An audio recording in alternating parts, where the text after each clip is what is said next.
வணக்கம். டாக்டர் நவசக்தி, சிக் medical acupuncturist and ozone therapy consultant, holistic wellness care centre, Puducherry.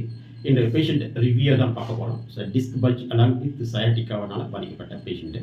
So last 1 இயராக இவங்களுக்கு இந்த complaints இருந்தது, sciatic pain and disk bulge. But இவங்களுக்கு இருந்த சிம்டம்ஸ் வந்து பார்த்தீங்கன்னாக்கா லோ பேக் பெயின் ரேடிட்டிங் பெயின், இடுப்பில் இருந்து காலுக்கு வரும். தென் கால் சம்டைம்ஸில் வந்து மறுத்து போயிடும். ஸோ அவங்ககிட்டே நம்ம கேட்டு தெரிஞ்சுப்போம். வணக்கம் மேடம். வணக்கம் சார். சொல்லுங்கள், உங்களுக்கு என்ன கம்ப்ளைண்ட்ஸ் இருந்தது? லாஸ்ட் 1 இயர் எனக்கு ஹெவி பெயின் இருந்துச்சு, டிஸ்பிளே ப்ராப்ளம் இருந்தது. இடுப்பில் இருந்து கால் வரைக்கும் வலி வந்துட்டு பரவிட்டே இருக்கிற மாதிரி இருந்துச்சு. அந்த விரல்கிட்டலாம் பெயின் ஹெவியாக இருந்தது.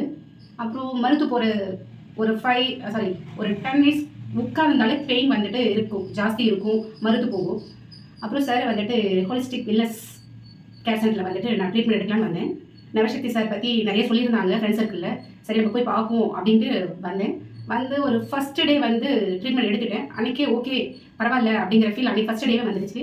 அப்புறம் நான் ஒரு 4-5 டேஸாக எடுத்துகிட்டு இருக்கேன்.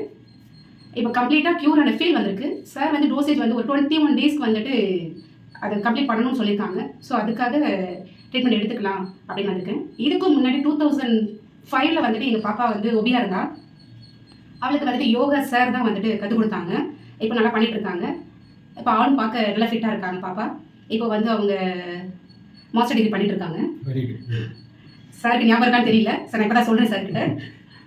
ஓகே, எனக்கு வந்துட்டு இப்போ 5 டேஸில் ஃபுல்லி க்யூர் ஆன மாதிரி இருக்குது. ஆனால் 20 வரை நான் கண்டினியூ பண்ணுவேன். இது ஏன் சொல்கிறேன் அப்படின்னாக்கா, இப்போ நானுமே வெளியெல்லாம் போயிட்டு வந்துட்டு இருக்கேன். பட் இதுக்கு போகணுமா, இது ஓகே ஆகுமா என்னன்னு எனக்கு ஒரு டவுட் இருந்துகிட்டே தான் இருந்துச்சு. சரி போய் தான் பார்ப்போமே அப்படிங்கிற ஒரு இதுக்காக வந்தேன். I fully satisfied this treatment. Thank to Navasakthi sir and Kalaiarasi ma'am.